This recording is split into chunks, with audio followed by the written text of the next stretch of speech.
Hi everybody, this is Abby with Scrap and Abby, and I'm doing a video to show you guys my completed project for the May Arts current challenge, the Christmas craft challenge.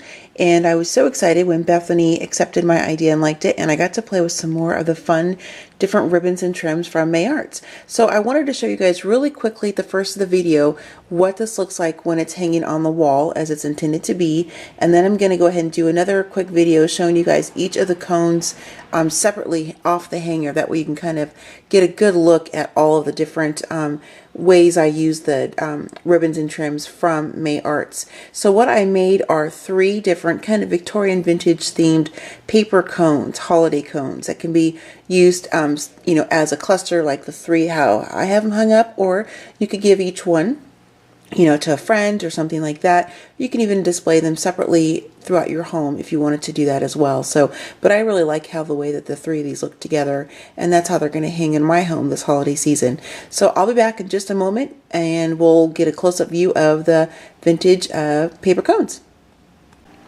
Okay, so now I have the paper cones on my craft table. This way I can kind of show you guys up close each of the cones as we go through it. So again, I just had them on this really cool wooden hanger that I picked up from Pick Your Plum online, and I thought that would just be a really neat way to display these paper cones. So before I unclip them off here, I just wanted to quickly show you guys the 4 selections from the 6 that Bethany offered up that I chose to work with, and I just love these. Love them, love them. So the first one is this really pretty sheer tinsel edge ribbon, and I use this on all 3 of the cones. And when most of the applications I cut the ribbon in half because it gave me, it doubled the length, and I layered it, and I'll show you guys that in just a few minutes here. So that's the first one. The next one is, it's a twill chevron ribbon. It's red and white. It's really, really pretty. I love this one. Looks like candy cane.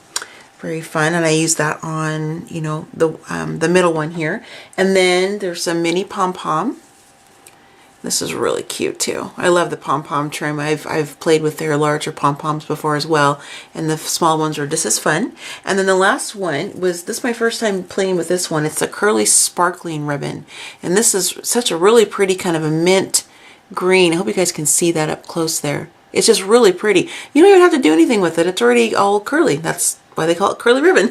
It's just a lot of fun. So I'm going to go ahead and move these off to the side. And then I do want to say really quickly that I'm going to do this video, 3 separate clips in this video. The second one is only going to show you guys the cones up close, and then I'll stop the video, and then I'll do a 3rd installment showing you guys the different products that I used to create these and how I got some of the texture. I wanted to just to kind of focus mostly on the paper cones itself. That way, if anybody is not interested in seeing what I use like I normally do in my videos, you guys have the option of just watching the first and the middle portion, and I'll put a little comment in the video letting you know when I'm getting ready to start the last installment, so you know when to turn off the video if you're not wanting to watch that last piece. So I'm going to go ahead and unclip the first one here over here on the left, pardon my reach. And then what I have these hanging on, just so you guys are, in case you're wondering, these are some little wooden paper clips, or excuse me, clothespins, and I just did some different distressing techniques on that, and to achieve texture, which I'll talk about in the last part of the video. So I'm going to pull this over here this way, that way we kind of have a little bit of bare table. So this first one, I used the Graphic 485 12 Days of Christmas collection, and as far as this piece here, the paper collection, the cones are all constructed from the Authentic Glistening collection, and I just think it's so pretty the way that these turned out. And then I also on the inside here, you guys can see I have more of that tinsel edge ribbon on the inside. That's where I cut it in half and did the layering. That way it kind of, not only did it achieve a really neat, you know, layered look, it also made the ribbon go twice as far because I did that. And then I also went back around with more of that curling ribbon there on the side. And then I just did some different techniques on some paper flowers just to kind of make them sparkle and glisten, because this ribbon and, you know, the tinsel edge and the curling ribbon really have a really glistening tinsel look to them. So that's why I wanted to incorporate that kind of look on the embellishments as well. And then I just tucked some more of that curling ribbon just kind of underneath the sentiment here, the 12 Days of Christmas. You're going to see a little doily back here, paper doily. that I picked up from one of my YouTube friends in a rack that she gave me, in a gift rack is what I meant to say. And so thank you for that, Peggy. And then down here at the bottom, I have a little bit more of this same kind of winter greenery tucked out the bottom of the cone, and then I added some more of that curling ribbon at the bottom. I thought that was really neat. Let me move this over here this way actually, so you can really focus just on this one. It's just so pretty. I love how this turned out. And, you know, it's just a really fun project. This really didn't take that much time at all to create this one. And now for the second one. This one is probably my second favorite, and just because I love the way that this looks to me. This was the first one I did out of all three. This one I incorporated that chevron stripe ribbon around the side, and then I added some of the pom-pom trim. This is just some vintage tinsel that I have picked up from one of my Junkin trips at a thrift shop. So this is, you know, just I wanted to incorporate something vintage on there as well. And then again, the paper collection is from Authentique, the glistening collection. Just really pretty. I love that the paper, you can see both sides. So when I have this hanging in an area where you can see the back of it, you're still going to get something really pretty to look at as well. And then what I did on the front is I just made, you know, kind of like a little centerpiece, for lack of a better explanation here, of some more of the chevron ribbon, some of the tinsel edge ribbon, and then some of the pom-pom. And then this is a little frame that I did some embossing, or excuse me, some glittering on, and I just put a couple little pennants down there at the bottom to kind of make like a little banner. And then this is just 25 for Christmas.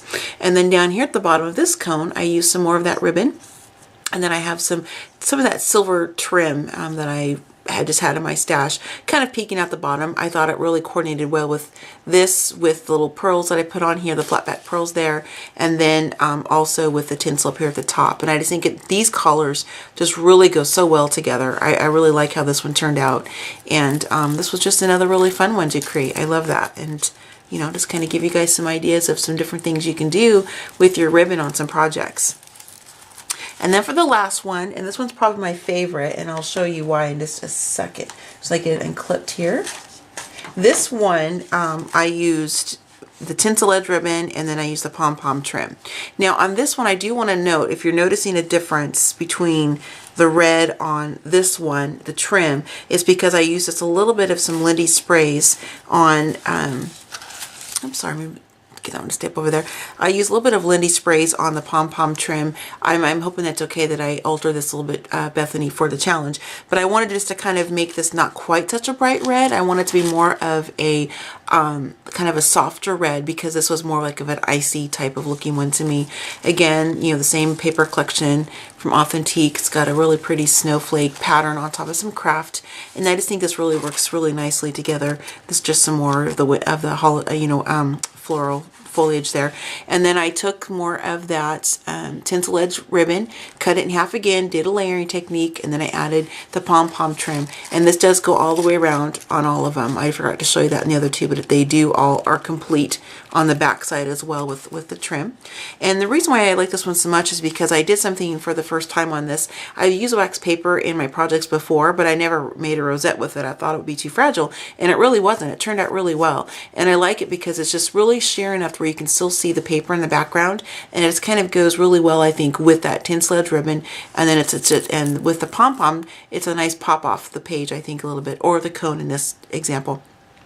Just altered a couple little wooden birds. I'll talk about that again later. As I mentioned, some more stick pins that I altered as well. And then the really fun thing about this is that I made my own flower in the center using some of this silver edge tinsel ribbon, and then I cut some of the pom-poms off of the pom-pom trim and made them the centerpiece instead of putting in a button or a piece of bling. I wanted to incorporate more of the May Arts ribbon because that's what the challenge is about. And then at the bottom down here, I have some of the pom-pom trim coming out, and as well as the tinsel edge ribbon. And you guys can see here what I mean when I said I cut it in half. That's what I did. That way it gave me, you know, a little bit more to work with. So those are my 3 paper cones, and I'll show them to you up close again one more time for the current May Arts challenge. And so I hope you guys like the project. Oh, did I tell you guys I also put on the inside too of all three of them? I'm not sure if that's a very good angle. I can kind of move that out of the way, just because that way, if you know, I just stuck these in here just, you know, for now. But if you were going to give these away as a gift, you have the option of, you know, maybe tucking in some in a baggie, like some homemade candies that you made, some candy canes. You could even put a gift card in there, something like that. A sweet little note to somebody. And then this way I can also interchange these, you know, the foliage every year if I choose to do that for the holidays. So, and this is even something I could even put out, you know, even after Christmas, because it's not necessarily screaming Christmas. It just, you know, looks like it's winter holiday theme. So you could definitely use it in January as well if you wanted to do that. So there's this cone again. I'm gonna lay them right there. And then here's the second one with that chevron, red and white chevron ribbon, and then the mini pom-pom, and also again more of that tinsel edge ribbon as well. Just really cute. I just really like how that center looks. I don't know, I keep looking at it. I think it's really pretty. And then for the first one, again, this one is with a curly ribbon and then more of that tinsel edge. And this one really stands out a lot, I think, that tinsel edge. I just like how that looks against the foliage that I have stuck in there. It's just very icy, kind of wintry looking. And I just think it's really, really pretty. And again, on the backs, as I was telling you, I did complete the backs. That way, you know, if you have this hung somewhere, it still looks pretty from the back side. You can see the doily hanging out. So thanks you guys for checking out another Scrap and Ebby project, and then my challenge project for the current May Arts Christmas Craft Challenge. I will be doing a quick video at the end here, probably, well, not super quick, but showing you guys. I'm going to zoom in real quick here if I can get that one to stay. It's a little bit top heavy because of that, all the stuff I have in the middle. I'm going to zoom in just a tiny bit so you guys can focus on that as I'm wrapping this piece up. So you guys can, if you're interested in seeing how I created everything, stay tuned for the next portion of the video. And again, I just want to thank you, Bethany, for liking my idea for the submission for the challenge. It was a lot of fun to work with these beautiful ribbons and trims from May Arts. It's always fun to get a chance to play along. So I'm really excited about having to do that again this time. So again, these are the trims and ribbons that I used to create these. Thanks you guys. Happy holidays and happy crafting.